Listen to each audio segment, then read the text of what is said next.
Assalamualaikum. My name is Mehzabi Bano and you can call me MB. So I am come with the second part of gaseous state. So last class की अगर हम बात करें तो हमने जो gas थी उसके बारे में, क्योंकि मैटर की हमने 3 स्टेट्स बताई थी और वो mutual attraction and escaping tendency के डिफाइन पर, उसके बेसिस पर हमने 3 उसको डिफाइन की स्टेट में, लाइक गैस थी, सॉलिड थी एंड लिक्विड स्टेट थी। उसमें से गैसेस स्टेट की मेजरेबल जितनी भी प्रॉपर्टीज़ थी, लाइक मोल्स हो गया, उसका प्रेशर, वॉल्यूम, टेम्परेचर, इनका एक दूसरे में कन्वर्जन भी हमने देखा था। प्रेशर की मेजरमेंट हम कैसे कर सकते हैं, 2 मेथड हमने इंस्ट्रूमेंट के देखे थे। उसके अंदर मैनोमीटर में ओपन आर्म्ड वाला हमने देख लिया था। आज हम जिसकी बात करेंगे, इसके अंदर जो इम्पोर्टेंट टॉपिक है वो है गैस के लॉज। कौन कौन से गैस लॉज होते हैं? बॉयल्स ने अपना लॉ दिया, चार्ल्स ने दिया, गैलुसेक ने दिया एंड एवोगैड्रो ने इसके लिए एक लॉ दिया था। और इन्हीं चारों को मिला करके जो हम बनाते हैं, जो अधिकतर हम कहते रहते हैं PV बराबर nRT, वो क्या है? आइडियल गैस लॉ है। और वो आइडियल गैस लॉ कहाँ से डिराइव होता है? इन चारों लॉज से, जो गैस के लॉज अलग अलग साइंटिस्ट ने दिए है, उससे आती है ये आइडियल गैस इक्वेशन या आइडियल गैस लॉ। हम अब एक एक लॉ को लेंगे, लाइक सबसे पहले बॉयल्स लॉ के बारे में पढ़ेंगे डिटेल में और उनके प्लॉट्स वगैरह, कैरेक्टरिस्टिक्स, क्वेश्चन भी देखेंगे। ये सारे लॉ करके हम इस इक्वेशन को डिराइव करेंगे कि कैसे 4 से ये इक्वेशन आएगी। हम सबसे पहले अगर बात करें किसकी, बॉयल्स लॉ की, तो बॉयल्स लॉ में हमें ये पता होना चाहिए कि जैसे मैंने कल बताई थी कि गैस की 4 मेजरेबल प्रॉपर्टी मैंने बताई थी। मोल थी, उसके अंदर टेम्परेचर था, प्रेशर था एंड वॉल्यूम था। तो जो बॉयल्स लॉ है उसमें ये कहा गया कि कांस्टेंट रखनी है 2 मेजरमेंट प्रॉपर्टी को, और वो कौन सी है? गैस के मोल्स को और उसके टेम्परेचर को, जो गैस को दिया गया है वो एक बार देके उसको कांस्टेंट कर दिया और उसमें गैस के जो मोल है वो भी कांस्टेंट है।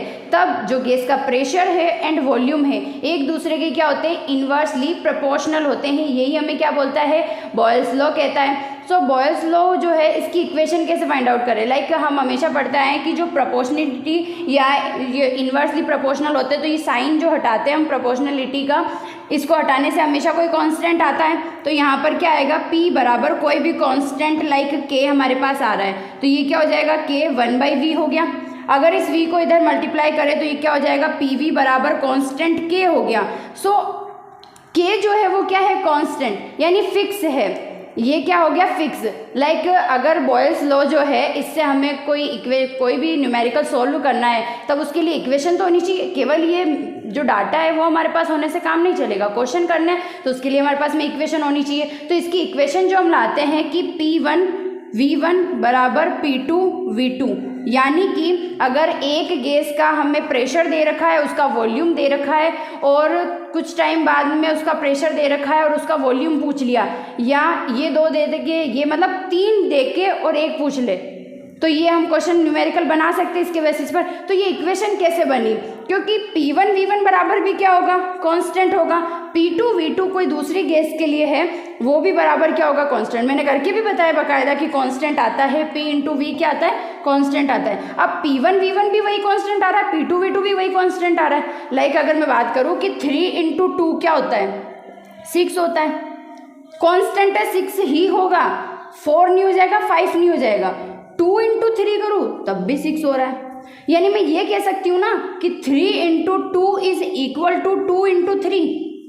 समझ में आ रहा है कि 3 इंटू 2 करने से 6 आता है, 2 इंटू 3 करने से 6 आता है। कॉन्स्टेंट है, 6 वैल्यू कॉन्स्टेंट है कि 3 और 2 इंटू होकर 6 ही आएंगे। लेकिन जब 6 से 6 दोनों के आ रहे हैं तो इन दोनों को बराबर कर सकते हैं ना। ऐसे थोड़ी कहेंगे 3 इक्वल है इसके 2 के, इसका इक्वल है इसके 3 के 2, राइट? ऐसा नहीं कह सकते। इन दोनों का मल्टीप्लिकेशन जो है ना वो इक्वल है। लाइक इसके अंदर अगर ये P जो है वो 3 है और ये 2 है और ये 2 है और ये 3 है, तो हो गए ना दोनों बराबर। लेकिन क्या P2 और P1 बराबर हुए? नहीं, ये 3 है, ये 2 है। इनका मल्टीप्लिकेशन बराबर है क्योंकि दोनों कांस्टेंट के बराबर आएंगे। जब दोनों के कांस्टेंट बराबर है तो इन दोनों को बराबर कर सकते हैं। इसलिए ये इक्वेशन हम न्यूमेरिकल को सॉल्व करने के लिए यूज में लेते हैं और वो आगे लेंगे भी। इसका प्लॉट भी देखेंगे, जब तक कि ये समझना है हमें कि ये इक्वेशन कैसे बनी। समझ में आ रही बात? लो हमें दिया है कि pressure is inversely proportional to their volume gas का।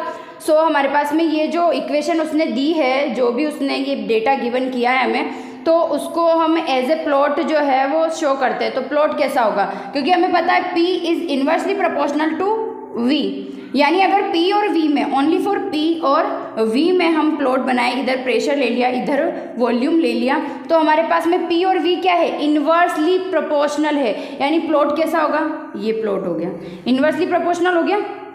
अगर मैं बात करूँ कि मुझे P और 1/V में बनाना है, जिसके अंदर मैं एक तो ले रही हूँ P और एक 1/V ही ले रही हूँ, V ना लेकर के 1/V, पहले से 1/V ले रही हूँ, तो P तो प्रोपोर्शनल हो गया ना 1/V के, P इन्वर्सली प्रोपोर्शनल V है, इसलिए प्लॉट इन्वर्सली प्रोपोर्शनल डिक्रीजिंग वाला आया। बट P प्रोपोर्शनल है 1/V के, 1/V के क्या है, P प्रोपोर्शनल है, तब P और 1/V के बीच में प्लॉट कैसा आएगा, एक स्ट्रेट लाइन हमें फाइंड आउट होगी। अगर मैं यही बात करूं कि मुझे जो ये प्लॉट मुझे ये बनाना है PV, यहाँ भी ले लिया और ये P के साथ बना दिया, यहाँ पर भी मैंने PV ले लिया और यहाँ पर V ले लिया। अब मैंने क्या कहा था, P इंटू V, बॉयल्स ने बताया है कि P इन्वर्सली प्रोपोर्शनल V होता है, जो इन्वर्सली प्रोपोर्शनल या प्रोपोर्शनलिटी साइन होता है उसको हटाएंगे तो कोई कांस्टेंट आएगा, P इंटू वी बराबर कांस्टेंट होता है, यानी P इंटू वी हमेशा कांस्टेंट होगा। अगर हम बॉयल्स लॉ की बात करें तो उसके अकॉर्डिंग P इंटू वी क्या होता है, कांस्टेंट, यानी P और V कांस्टेंट रहेगा। प्रेशर, लगातार प्रेशर बढ़ रहा है, प्रेशर इधर से इधर जाएंगे तो बढ़ ही रहा है ना, एक्स एक्सिस के अलोंग अगर जा रहे हैं तो लगातार प्रेशर बढ़ रहा है। बट P और V की बात करें, जिनका मल्टीप्लिकेशन हमने इधर लिया है, वो लगातार एक ही जगह पर है। अगर यहाँ 5 था तो वो लगातार 5 पे ही रह रहा है। यहाँ पर भी PV, वॉल्यूम कितना ही बढ़ा लो कांस्टेंट का कांस्टेंट रहेगा, बिकॉज बॉयल्स लॉ ऐसा कहता है। यानी हमने प्लॉट देख लिए बॉयल्स लॉ के कि अगर P और V के बीच बनाना है तो ऐसा आएगा, P और 1/V के बीच बनाना है स्ट्रेट लाइन आ जाएगा PV, जो कि कांस्टेंट होता है। मैंने ये बकायदा समझाया कि स्ट्रेट लाइन ऐसी क्यों आ रही है, रीजन क्योंकि PV जो होता है वो कांस्टेंट होता है। अभी हमने देखा उसका जो मल्टीप्लिकेशन होता है P एंड V का, वो क्या होता है, वो कांस्टेंट होता है, चाहे उसको P के साथ बनाओ या फिर V के साथ बनाओ, क्या रहेगा, वो कांस्टेंट ही रहेगा। सो इसकी स्लोप की भी बात कर लेते हैं। कोई भी जो प्लॉट होता है, लाइक इस ग्राफ की बात करें, हमने P और 1/V, क्योंकि P प्रोपोर्शनल किसके होता है, 1/V के प्रोपोर्शनल होता है। प्रोपोर्शनलिटी में स्ट्रेट लाइन आती है, स्ट्रेट लाइन जो हम पढ़ते हैं कि y बराबर mx प्लस c होता है, राइट। इस इक्वेशन के अकॉर्डिंग y एक्सिस पर क्या है, प्रेशर है, और x एक्सिस पर क्या है, 1/V है, m प्लस c तो हमारे पास में क्या बताता है कि अंतःकण या क्या हो गया हमारे पास में, जो कि है नहीं। c बराबर क्या है, 0, क्योंकि 0 से स्टार्ट हो रहा है। c तो हमारे पास में क्या हो गया, 0 हो गया, c 0 हो गया क्योंकि प्लॉट जो है वो 0 से स्टार्ट हो रहा है। m क्या होता है, m को ही हम क्या कहते हैं, प्लॉट का स्लोप कहते हैं। स्लोप मीन्स हम कह सकते हैं जो कि tan थीटा के इक्वल होता है। लाइक फिजिक्स में ये स्लोप जो है वो tan थीटा, यानी यहाँ जो थीटा होता है उसका tan थीटा वैल्यू क्या है, वही स्लोप बताता है। सो यहाँ पर स्लोप की बात करें तो वो क्या होगा, वो हमें देखना है। लाइक हमें पता है कि जो आइडियल गैस लॉ होता है वो क्या कहता है कि PV बराबर क्या होता है, nRT, ठीक है। हमने प्लॉट किन के बीच में बनाया, P और 1/V के, यानी P बराबर nRT और साथ में क्या हो गया 1/V। P 1/V के बीच में हमने प्रोपोर्शनलिटी का क्या बनाया है, प्लॉट। बचा हुआ सब क्या हो गया, कांस्टेंट। कांस्टेंट क्या हो गया हमारे पास में, क्योंकि यहाँ पर प्लस में थोड़ी ना कुछ आ रहा है। इस इक्वेशन को देखो, इस इक्वेशन को देखना है हमें, y बराबर mx प्लस c 0 हो गया, 0 से स्टार्ट हो रहा है। P y एक्सिस पे आ चुका है हमारे पास में, x पर 1/V हमने लिया है, ठीक है, और m हमें देखना है। तो ये देखो ना, P y पे आ गया, ये पूरा m हो गया, एंड ये क्या हो गया, x एक्सिस पर आने वाला, x हो गया, एक्सिस पे आ रहा है। तो यहाँ पर जिस स्लोप की मैं बात कर रही हूँ कि स्लोप किसी भी प्लॉट का कैसे फाइंड आउट करते हैं, तो वो इसी इक्वेशन के थ्रू फाइंड आउट होता है। तो m यहाँ पर क्या हो जाएगा, nRT, यानी इसके m या k की अगर मैं बात करूँ वो किसके इक्वल होगा, nRT। स्लोप जो होता है वो किसके इक्वल होगा, nRT के इक्वल होगा। तो ऐसे इक्वेशन में बहुत जगह स्लोप पूछ सकते हैं, तो स्लोप ऐसे निकालते हैं। मैं आगे और क्वेश्चन भी कराऊंगी स्लोप निकलवाने के प्लॉट के। सो ये हमें समझ में आ जाना चाहिए स्लोप कैसे निकाला। इस इक्वेशन में सब कुछ ये पुटअप करना है जो यहाँ दे रखा होता है, उसके अकॉर्डिंग अगर सब सेट हो रहा है तो फिर वो स्लोप दे देगा। हमने जो बॉयल्स लॉ की इक्वेशन देखी थी, P1 V1 बराबर P2 V2 कैसे हमने बनाई, ये भी देख ली उस इक्वेशन को। मैंने बोला था उसको न्यूमेरिकल करने में हमें उस यूज़ करना होगा, इसलिए वो इक्वेशन यहाँ यूज़ आएगी। जैसे इस क्वेश्चन को मैं समझा देती हूँ। क्या है, एक वेसल हमने लिया है, उसके अंदर हाइड्रोजन गैस जो है वो प्रेजेंट है, और उसका प्रेशर हमें दे रखा है कितना, 1 atm, और जो उस वेसल का वॉल्यूम है वो कितना है गैस का उस वेसल में, वी लीटर है, कुछ वी लीटर है, वही वी लीटर हमें पूछा भी है। This vessel is connected to another volume, यानी इस वेसल को किसी एयर से फिल्ड अनोदर वॉल्यूम से क्या किया गया, यानी अनोदर वेसल जिसमें वो एयर फुल्ड है पूरा, उससे क्या किया गया, कनेक्टेड किया गया। Due to which the pressure of the gas is reduced, यानी इस वेसल को क्या किया गया है, एक दूसरे वेसल से जोड़ा गया है, वो पूरा एयर्ड है, उससे जोड़ दिया गया। जोड़ने से क्या हुआ, जो प्रेशर था वो कितना हो गया, इतना रिड्यूस्ड हो गया, 560 मिलीमीटर, ठीक है, मिलीमीटर ऑफ एच जी, जो एम ऑफ एच जी में निकालते हैं हम प्रेशर, इतना हो गया। फाइंड द वॉल्यूम वी, ये वॉल्यूम वी फाइंड आउट करो when the temperature remains constant, जब टेम्परेचर क्या है, constant, temperature constant, gas constant, इसका मतलब यानी बोला तो नहीं है क्वेश्चन में कहीं भी बॉयल्स लॉ लगाना है, बट हमें कैसे पता चला बॉयल्स लॉ लगाना है, रीज़न है क्योंकि बात की गई है सिर्फ और प्रेशर और वॉल्यूम की, पूछ लिया गया है वॉल्यूम, वॉल्यूम पूछ लिया गया है, तो वॉल्यूम हर लॉ में तो नहीं आता, बट हमें ये पता होना चाहिए कि जब वॉल्यूम और प्रेशर की ही बात की जा रही है, टेम्परेचर को कांस्टेंट भी बता दिया है, तब तो बॉयल्स लॉ ही लगना है। टेम्परेचर को कांस्टेंट बता दिया और वॉल्यूम प्रेशर की बात कर रहे हैं, तो बॉयल्स लॉ के अलावा क्या लग सकता है, जब टेम्परेचर कांस्टेंट कर दिया तो बॉयल्स लॉ लगेगा। सो इस क्वेश्चन को मैं मिटा के समझाती हूँ कि क्या है, क्योंकि मेरे बोर्ड में भी इतनी कोई जगह नहीं है कि मैं क्वेश्चन रख के ही फिर समझाऊँ, बट मैं सब जितना भी डेटा मैंने लिखा था इस क्वेश्चन में वो विदाउट क्वेश्चन में ही लिख दूंगी, राइट। आप लोग वीडियो को पॉज करके उस क्वेश्चन को लिख लेना है अगर लिखना है तो।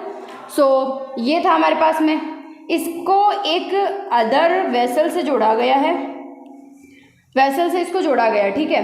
तो इसका तो वी लीटर वॉल्यूम है ही, और इसका कुछ लाइक हमारे पास में जो वॉल्यूम है क्वेश्चन में था क्या कुछ, तो ये हमारे पास में 1 ATM हो गया। और अब बोला है कि जो नया P2 बना है ना वो है हमारे पास में 560, आई थिंक यही था, 560 mm हमारे पास में क्या आ गया, इसका प्रेशर आ गया, 560 mm इसका प्रेशर आ गया। और मतलब ये कब आया है, पहले वेसल अकेला था तब इसका प्रेशर 1 ATM था, जब दोनों को आपस में जोड़ दिया है तब प्रेशर पूरे का यानी टोटल का अब ये इतना हो गया है। पहले एक ही वेसल था, P1 V1 जो लगा रहे हैं वो एक वेसल के लिए लगा रहे हैं, लेकिन जो P2 V2 लगा रहे हैं इस पूरे वेसल के लिए लगा रहे हैं, अब ये एक वेसल बन चुका है। ऐसा नहीं है कि P2 V2 हम इसके लिए लगा रहे हैं, ये P2 कोई इस वेसल का प्रेशर नहीं है, इस पूरे दोनों वेसल जो आपस में जुड़ चुके हैं, कंबाइंड हो चुके हैं, उसका है वो प्रेशर P2। P1 V1 हम इसके लिए लगा रहे थे क्योंकि बात इसकी थी, बट जब दूसरे वेसल को इससे कनेक्ट कर दिया तो P2 V2 इस पूरे वेसल के लिए, यानी अब जो P2 560 mm ऑफ Hg आ रहा है ना वो इस पूरे का है, यानी 1 ATM से घटकर इतना हो गया। P1 है P2 है हमारे पास में, समझ में आ रहा है, P1 और P2 भी है। V इनिशियल जो वॉल्यूम है वो इनिशियल वॉल्यूम है यहाँ पर, राइट। सो अब इस क्वेश्चन को सॉल्व करते हैं। जैसे हमारे पास में इक्वेशन क्या होती है, P1 V1 बराबर क्या हो गया हमारे पास में, P2 V2, राइट। P2 और V2 हो गया हमारे पास में। अब इस क्वेश्चन में आगे बात करें तो हमारे पास में लाइक P1 की बात करें, कितना है, 1 ATM है, राइट, 1 ATM हो गया। और V1 हमारे पास में क्या है, जो भी वेसल का V लीटर में आयतन है जो भी, वो लिख दिया वॉल्यूम। अब बात करें P2 की, कितना है 560, तो क्या 560 लिख दे, सफिशिएंट है, लिख दे 560, राइट होगा। इधर ATM ले लिया, इधर mm ऑफ Hg ले ली, यूनिट चलेगी ना, कन्वर्जन की जरूरत नहीं, ऑफकोर्स जरूरत है, वरना क्वेश्चन कहाँ से ही होने वाला है। 760 mm ऑफ Hg बराबर 1 ATM होता है, तो 560 mm ऑफ Hg किसके बराबर होगा, 1/760 मल्टीप्लाई 560, तो कितना लिखना है यहाँ 560/760, ये किसको बताएगा, ये बताएगा हमारे पास में किसको, कि हाँ अब ये P2 हमारे पास में ATM में हमने लिखा है। V2 की बात करें, अगर V2 की बात करें, लाइक V2 हमारे पास में कितना हो गया, बाद में जाकर 1 लीटर हो चुका है। V2 का मतलब जो वेसल हमने लिया है इसमें जो एयर फील्ड था उस एयर का वॉल्यूम कितना है, 1 लीटर वॉल्यूम है। मैंने कहा था सेकंड जो कनेक्टेड किया गया है वेसल वो क्या है, एयर फील्ड है, और उसमें एयर का जो वॉल्यूम है वो कितना है, 1 लीटर है। तो क्या मैं V2 की जगह 1 लीटर लिख दूँ,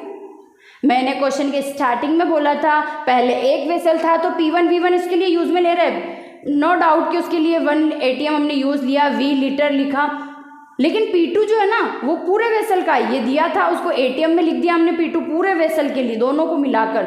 V2 की बात करें तो क्या V2 1 लीटर लिखूं? नहीं, दोनों वेसल का वॉल्यूम आएगा, दोनों का मतलब इसमें V लीटर भी आएगा और 1 लीटर जो इसका है वो भी आएगा। आ रही है बात समझ में कि इस क्वेश्चन को मैंने कैसे सॉल्व किया कि एक वेसल के लिए तो P1 भी आ गया, V1 भी आ गया, P2 V2 जो है वो ऐसे है कि पूरा वेसल, अब ये और ये आपस में जुड़ गया, एक बड़ा वेसल बन चुका P2 उसके लिए, यानी जब दोनों को आपस में जोड़ दिया क्योंकि वॉल्यूम बढ़ चुका है, बॉयल्स लॉ यही कहते हैं, वॉल्यूम्स बढ़ा तो प्रेशर कम, प्रेशर ज़्यादा तो वॉल्यूम कम। तो यहाँ देख लो, पहले एक वेसल था उसको दूसरे वेसल से जोड़ दिया, गैस को और एक्सटेंड होने के लिए क्या मिल गया? वॉल्यूम मिल गया, तो प्रेशर कम हो जाएगा। तो वही क्वेश्चन में बोला प्रेशर पहले ये था, घट के ये हो चुका पूरे का, तो उसको ATM में हमने लिख दिया। और वॉल्यूम की बात करें V2 वॉल्यूम, तो इसका भी वॉल्यूम ऐड होगा, इसका भी, इसका मैंने क्वेश्चन में 1 लीटर दिया था और अगर नहीं दिया हो तो सॉरी फॉर दिस।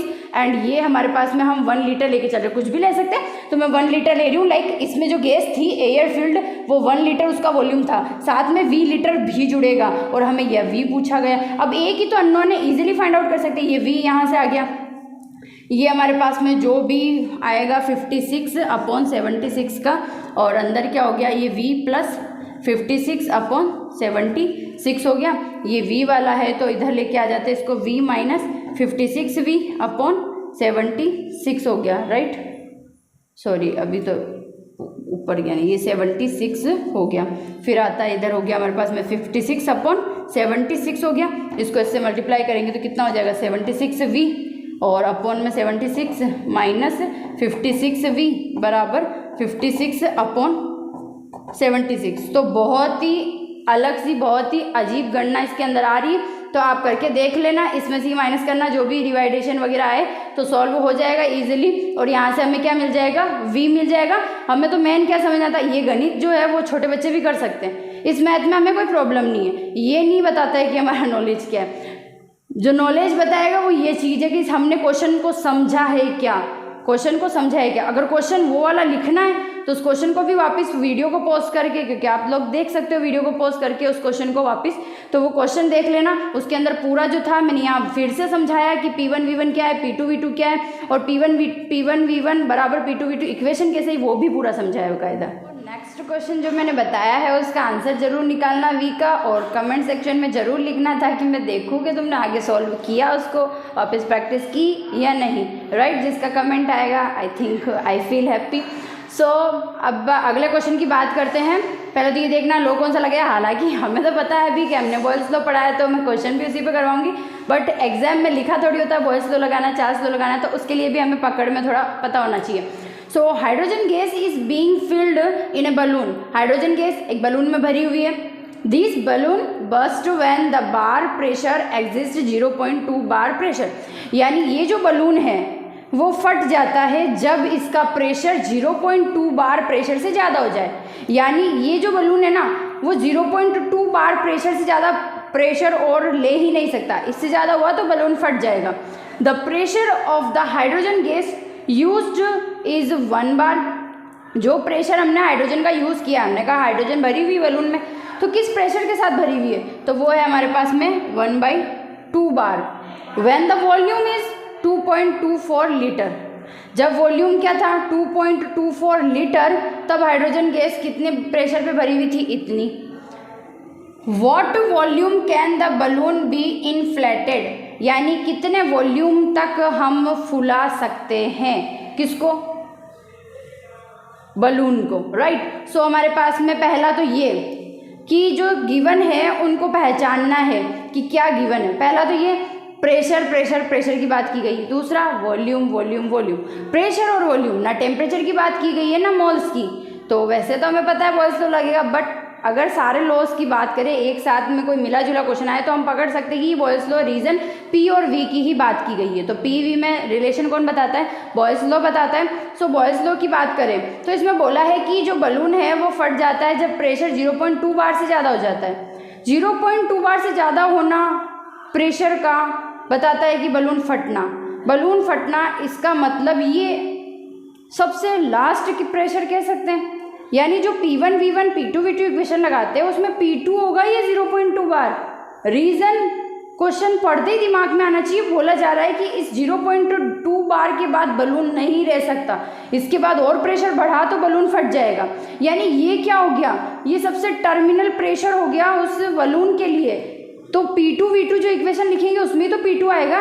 हम तो लास्ट स्टेज की बात करते हैं, इनिशियल क्या था और फाइनल क्या है, तो फाइनल प्रेशर तो 0.2 बार होगा ना, राइट। इसमें बोला थोड़ी होता है P1 क्या है, P2 क्या है, V1 क्या है, V2 क्या है, वरना तो फिर हर कोई कर लेगा। हमें पकड़ना होता है 0.2 बार के बाद बलून फट जाएगा।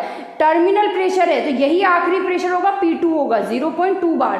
P1 क्या होगा, 1 बार दे ही रखा है हमें, 1 बार दे ही रखा हमें प्रेशर। और फिर आता है लाइक, और इस 1 बार पे when the volume is 2.24 litre, जब हमारे पास में हाइड्रोजन गैस का हम प्रेशर इतना जो प्रेशर है वो इतना होता है, जब हम वॉल्यूम कितना यूज़ करते हैं, इतना यूज़ करते हैं, राइट। इतना वॉल्यूम हम यूज़ करते हैं तब आता है। और हमें बताना है क्या, कि वॉल्यूम को कितना फुलाया जा सकता है, कितना फुलाया जा सकता है पूछा क्या जा रहा है, V2 पूछा जा रहा है। यानी अगर हमें यह भी ना पता हो ना कि ये V1 है, तो इस क्वेश्चन की एंड लाइन से हम समझ सकते हैं कि वॉल्यूम कितना, बलून का वॉल्यूम हम फुला सकते हैं।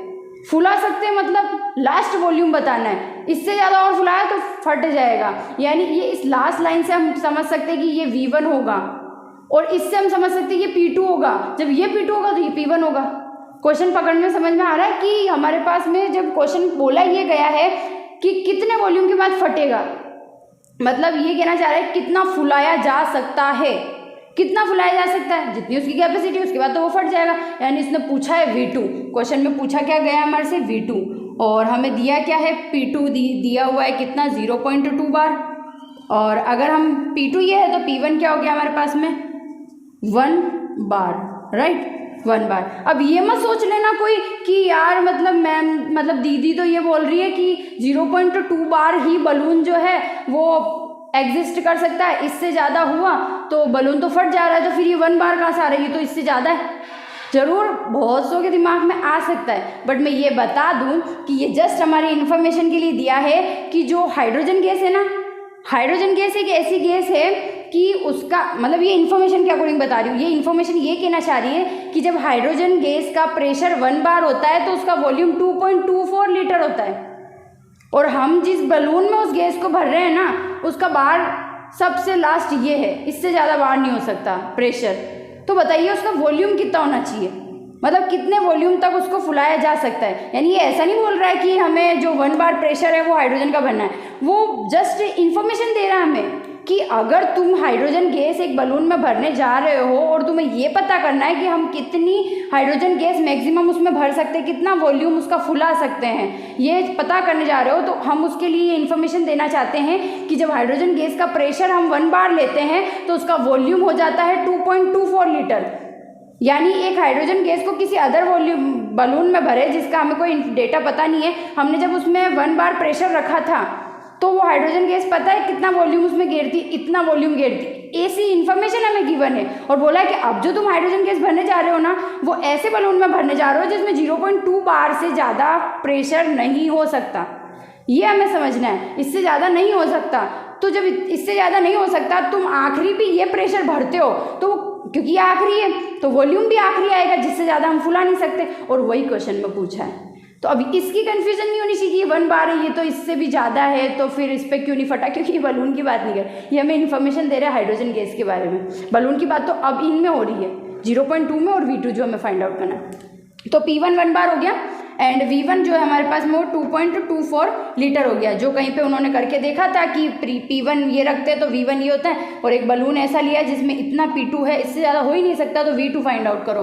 तो हम जैसे P1 लिखते हैं 1 बार, V1 लिखते हैं 2.24 एंड P2 लिखते हैं 0.2 और वॉल्यूम हमें फाइंड आउट करना है V2। सो V2 कितना आ जाएगा हमारे पास में 2.24 अपॉन क्या हो गया 0.2, सो ये कितना हो जाएगा हमारे पास में 112 हो गया, राइट, 112 हमारे पास में आ गया। और अगर हम बात करें कि जो हमारे पास में लाइक ये हो गया तो ऊपर 11.2 लीटर हमारे पास में क्या आ गया वॉल्यूम। यानी अब हम कह सकते हैं जिस हाइड्रोजन गैस को हम इस बलून में भरने जा रहे हैं, जो इतना ही प्रेशर एग्जिस्ट कर सकता है, इससे ज़्यादा नहीं है उसकी कैपेसिटी, उसको कितने वॉल्यूम तक फुलाया जा सकता है, इतने वॉल्यूम तक। उसने ये डेटा क्यों दिया? ताकि हमारे पास में P1 भी बना सके। क्यों दिया? ताकि हमें हाइड्रोजन के बारे में पता चल सके कि इतना प्रेशर रखते तो इतना वॉल्यूम घेरता है। राइट, समझ में आ रहा है आपको? सो उस बलून के बारे में कितना फुलाया जा सकता है, वो वॉल्यूम हमारे पास में आ चुका है। करेंगे गैस लॉ के सेकंड लॉ, चार्ल्स लॉ के बारे में। चार्ल्स ने क्या बताया कि जब हम प्रेशर और गैस के मोल को कांस्टेंट रखते हैं, तब जो वॉल्यूम होता है वो उसके टेम्परेचर के प्रोपोर्शनल होता है। बॉयल्स ने P और V का इन्वर्सली प्रोपोर्शनल रिलेशन बताया एंड चार्ल्स ने टेम्परेचर एंड वॉल्यूम के बीच में प्रोपोर्शनलिटी का क्या बताया, रिलेशन बताया। सो उसी की तरह कांस्टेंट आ गया प्रोपोर्शनलिटी का साइन हटने से। अब V/T कांस्टेंट हो गया। बार बार बताने की जरूरत नहीं है कि V1/T1 बराबर क्या होगा, V2/T2। अब जब यहाँ टेम्परेचर आया तो मैं बहुत इंपॉर्टेंट चीज़ बताने जा रही हूँ कि फिजिकल केमिस्ट्री में कभी भी डिग्री सेंटीग्रेड वाला टेम्परेचर यूज़ नहीं करते। यहाँ भी केल्विन यूज़ होगा, गलती मत करना। जब न्यूमेरिकल करो तो टेम्परेचर केल्विन में ही लेना है, केल्विन में ही लेना है, केल्विन में ही लेना है। अगर आंसर सेंटीग्रेड में लिखा है तो कोई बात नहीं, केल्विन से मैंने बताया तो था डिग्री सेंटीग्रेड बराबर क्या होता है, डिग्री सेंटीग्रेड प्लस 273 बराबर केल्विन। हमें टेम्परेचर केल्विन में लेना है। क्वेश्चन में T1 दे रखा है 27, मतलब केल्विन कितना हो गया उसका, 300 हो गया।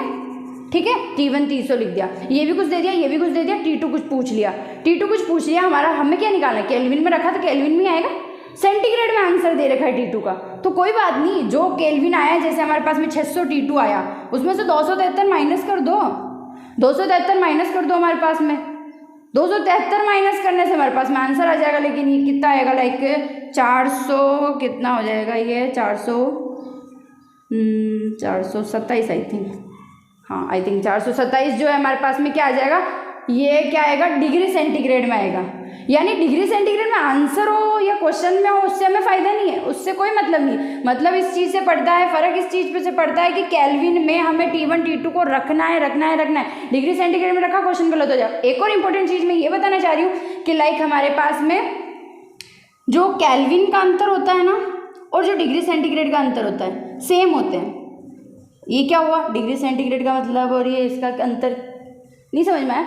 मैं वो बताना चाह रही हूँ, लाइक अगर मैं 27 डिग्री सेंटीग्रेड टेम्परेचर, जो कि कोई T1 टेम्परेचर, T2 टेम्परेचर था, और 17 डिग्री सेंटीग्रेड को करती हूँ, तो अंतर क्या आता है, डिफरेंट आता है इनका 10 डिग्री सेंटीग्रेड का। वही 27 का मतलब क्या होता है, 300 होता है। और 17 का मतलब क्या होता है, 17 का मतलब होता है 273 के अंदर 17 जोड़ो तो कितना आएगा केल्विन में, ये 10 हो गया, ये 9 और ये 2 हो गया। सो 290 बराबर, अंतर देख लो, फिर से 10 केल्विन आ रहा है। यानी जहाँ डिफरेंट की बात आए तो हमें कन्वर्जन की कोई ज़रूरत होनी ही नहीं चाहिए। बिना किसी हेजिटेशन के हमें केल्विन का अंतर हो चाहे डिग्री सेंटीग्रेड का अंतर हो, निकाल देना है, क्योंकि वो उसमें भी वही वैल्यू आएगी जो डिग्री सेंटीग्रेड में आती है, और केल्विन में भी वही वैल्यू आएगी जो डिग्री सेंटीग्रेड में। यानी दोनों में अंतर की बात करें तो सेम होता है। मैं क्या समझाना चाह रही हूँ, यहाँ केल्विन यूज़ करना है, रीज़न क्योंकि यहाँ अंतर की बात थोड़ी की जा रही है। लेकिन कुछ रिएक्शंस होती है, लाइक अगर हम बात करें कि आर्हेनियस इक्वेशन या फिर जो थर्मोडाइनेमिक है, वहाँ पर भी ऐसी रिएक्शन आती है टेम्परेचर के डिफरेंट वाली, तो वहाँ हमें टेम्परेचर पे ये इतना ध्यान नहीं देना होता है कि यार केल्विन में रखे या डिग्री सेंटीग्रेड में, क्योंकि मैंने क्या बताया, डिफरेंट जो है वो सेम होता है। डिफरेंट की बात आए तो केल्विन सेंटीग्रेड को देखना ही नहीं है, बस रख दो जो भी वैल्यू दे रही। बस ये मत कर देना कि 1 डिग्री सेंटीग्रेड में और 1 केल्विन में, ये मत कर देना प्लीज़। जो हमारे पास में माइनस होने वाली यूनिट होती है सेम होती है, क्योंकि ना कभी भी वॉल्यूम में से किलोग्राम माइनस नहीं होता, किलोग्राम में से वॉल्यूम माइनस नहीं होता। इसलिए केल्विन का केल्विन से अंतर और डिग्री सेंटीग्रेड का डिग्री सेंटीग्रेड से जो अंतर होगा वो सेम होगा। तो मैं ये बताना चाह रही हूँ। बाकी तो मुझे केल्विन के बारे में बताना था कि इस फॉर्मूले में हमें केल्विन का यूज़ करना है। तो जो हमने अब चार्ल्स लॉ देखा है उसका भी प्लॉट देख लेते हैं। चार्ल्स क्या बोलते हैं कि V is proportional to temperature. So इसका प्लॉट देख लेते हैं। प्लॉट किसके बीच में, V और T के बीच में हमें करना है। सो जब प्रोपोर्शनल है दोनों एक दूसरे के तो क्या आएगी, स्ट्रेट लाइन आएगी। निकालना क्या है, C तो 0 है, साफ साफ नजर आ रहा है। Y बराबर mx प्लस C की अगर हम बात करें तो C तो क्या हो गया, 0 हो गया, तो Y बराबर ओनली फॉर mx होगा। सो Y की जगह हमारे पास में क्या है, V है ही। M हमें फाइंड आउट करना है, जो स्लोप हम पूछना चाह रहे हैं प्लॉट में, और x की जगह t है। अब M फाइंड आउट करना है, क्या होता है इक्वेशन होती है PV बराबर nRT।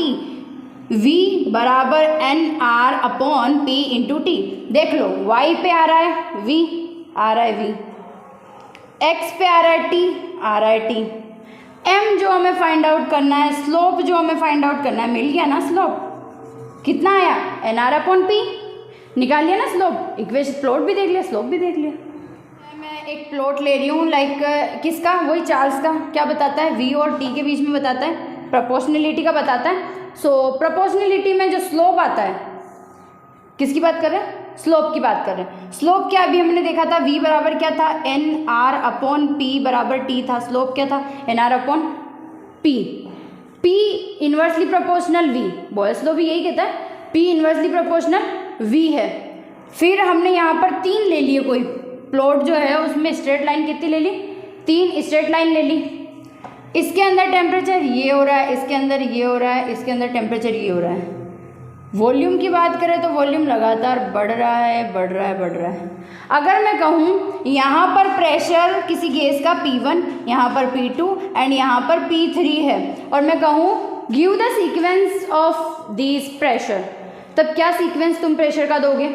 हमें साफ साफ नज़र आ रहा है कि यहाँ पर कुछ V1 वॉल्यूम होगा, यहाँ पर कुछ V2 होगा एंड यहाँ पर V3 होगा। सबसे ज़्यादा वॉल्यूम कौन सा है, सबसे ऊपर कौन सा वॉल्यूम, V3 है, तो V3 सबसे ज़्यादा होगा, फिर V2 होगा, फिर V1 होगा। लेकिन क्या मैंने वॉल्यूम का सीक्वेंस पूछा है क्वेश्चन में, नहीं, मैंने बोला प्रेशर का बताओ। अब स्लोप में भी नज़र आ रहा है, बॉयल्स का लॉ भी हमें कहता है कि P is inversely proportional to V, जो V का सीक्वेंस है उसका उल्टा कर दो, यानी P1 इस सबसे बड़ा होगा, फिर P2 होगा और देन P3 होगा। तो ऐसे स्लोप वाले क्वेश्चन भी देते हैं।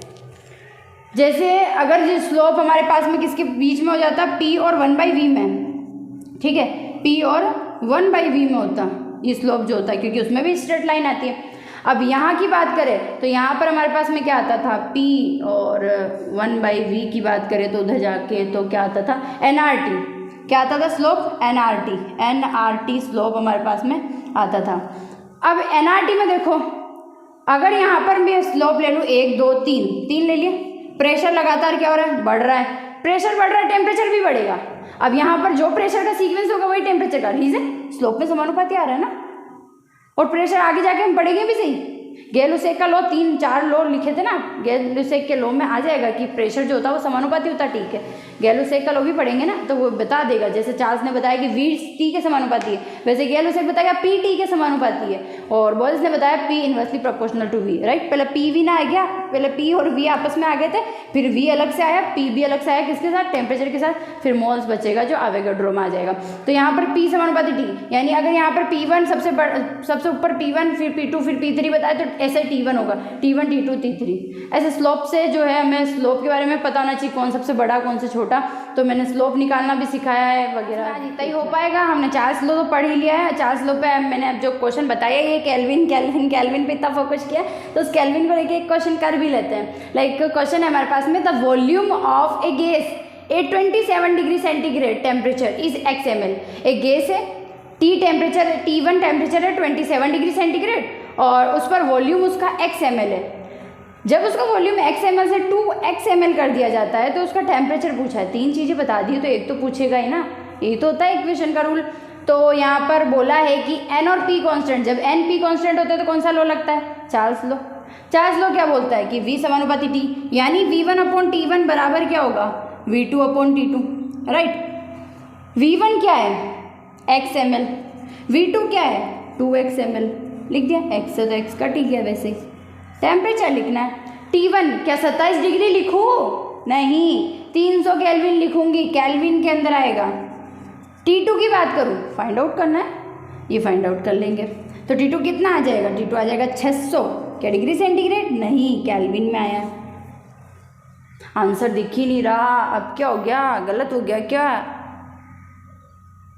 गलत हो गया क्या, शायद ऐसा होगा कहीं कि x ml जो है ना वो 27 डिग्री पर है, तो 2x ml किस पर होगा, 27 upon x into 2x, means x से x कट गया, 2 गुना 27 का, x था तब 27 हो गया 2x, x का 2 गुना कर दिया, 27 का भी 2 गुना हो जाएगा, कितना 2 7 14 का 4, ये हो गया 1, ये 5 हो गया, यानी 54। सही, ये आंसर हो जाएगा यार, ऑप्शन में मिल गया, बट गलत हो रहा है, मैंने कहा था चार्ज इक्वेशन हमें सॉल्व करनी है तो केल्विन को याद करना है, डिग्री को याद तक नहीं करना है हमें। अभी जो मैंने बताया वो तरीका डिग्री था, हालांकि मैंने x का 2x हुआ 2 गुना, मानती हूँ 2 गुना हुआ।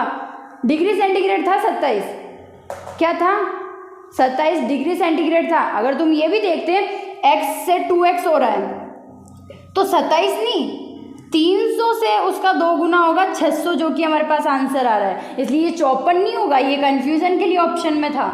54 बिल्कुल भी नहीं होगा। 600 नहीं आ रहा तो कोई बात नहीं, मैंने कहा था डिग्री सेंटीग्रेड में तो है एक, कर लेते 273 माइनस, इसमें से करके देखो 273 इसमें से माइनस करोगे तो डिग्री सेंटीग्रेड में आएगा, क्योंकि केल्विन वैल्यू माइनस कर रहे हैं ना 273, तो बची हुई वैल्यू क्या आएगी डिग्री सेंटीग्रेड कितनी आएगी 327। तो इस तरह से रखना केल्विन में ही है। अगर ऑप्शन में आंसर नहीं मिल रहा है तो कोई बात नहीं, उसमें से 273 माइनस करके इसको डिग्री सेंटीग्रेड में लेके आ जाओ।